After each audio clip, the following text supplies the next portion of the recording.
Assalamualaikum warahmatullahi wabarakatuh. Shalom, salam sejahtera untuk kita semua. Perkenalkan, nama lengkap saya Elizabeth Asriana Lucu dengan NIM 2022-310012 dari Prodi Agribisnis. Pada kesempatan ini saya akan membahas tentang modal, sumber modal. Yang pertama, modal merujuk pada sumber daya yang diperlukan untuk memulai dan mengembangkan usaha. Modal dapat berupa uang tunai, aset, atau sumber daya lainnya yang dapat digunakan dalam kegiatan bisnis. Yang kedua terkait dengan sumber modal. Sumber modal terdapat 3, yaitu modal sendiri. Modal sendiri yang diperoleh dari pemilik usaha atau para investor internal. Ini mencakup tabungan, investasi pribadi, atau keuntungan yang diinvestasikan kembali. Yang kedua, modal pinjaman bank. Modal pinjaman bank mendapatkan modal dari lembaga keuangan seperti bank atau lembaga kredit. Yang ketiga, modal ventura. Modal ventura mendapatkan modal dari investor eksternal yang membeli saham atau memiliki kepemilikan dalam perusahaan tersebut. Sekian dan terima kasih. Mungkin itu saja yang bisa saya jelaskan pada video kali ini. Semuanya di sini saya akan membahas tentang faktor-faktor yang mempengaruhi akses modal usaha dan lapangan usaha.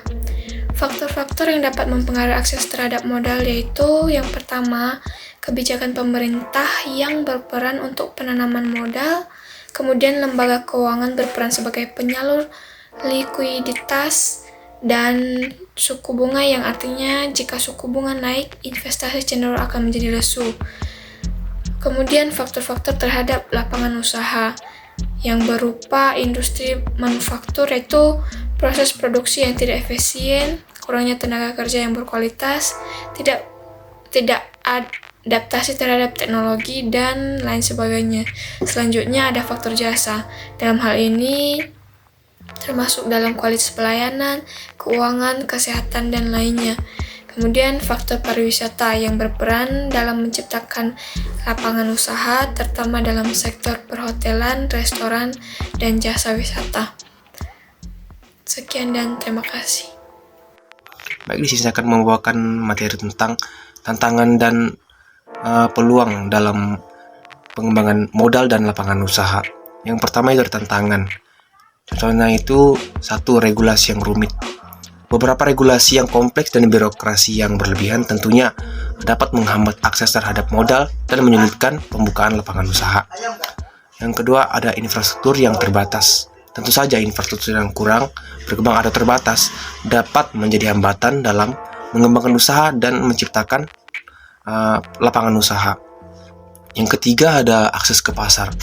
Tantangan dalam memperoleh akses ke pasar dan meningkatkan daya saing dapat mengaruhi kesuksesan usaha dan pembukaan lapangan usaha. Yang kedua itu ada peluang dalam mengembangkan modal dan lapangan usaha apa saja. Satu itu ada kebijakan pemerintah yang mendukung. Tentunya dengan kebijakan pemerintah yang mendorong pengembangan modal dan lapangan usaha melalui kebijakan yang mempromosikan investasi, meliberalisasi pasar, memberikan insentif fiskal, dan menyederhanakan regulasi. Yang kedua ada teknologi dan inovasi. Kemajuan teknologi memberikan peluang baru dalam mengembangkan modal dan lapangan usaha, termasuk peluang dalam sektor digital, teknologi hijau, dan ekonomi berbagi. Yang terakhir ada kerjasama publik dan swasta. Tentunya dengan adanya kerjasama publik dan swasta dapat mempercepat pengembangan modal dan menciptakan lapangan usaha yang berkelanjutan. Sekian, terima kasih.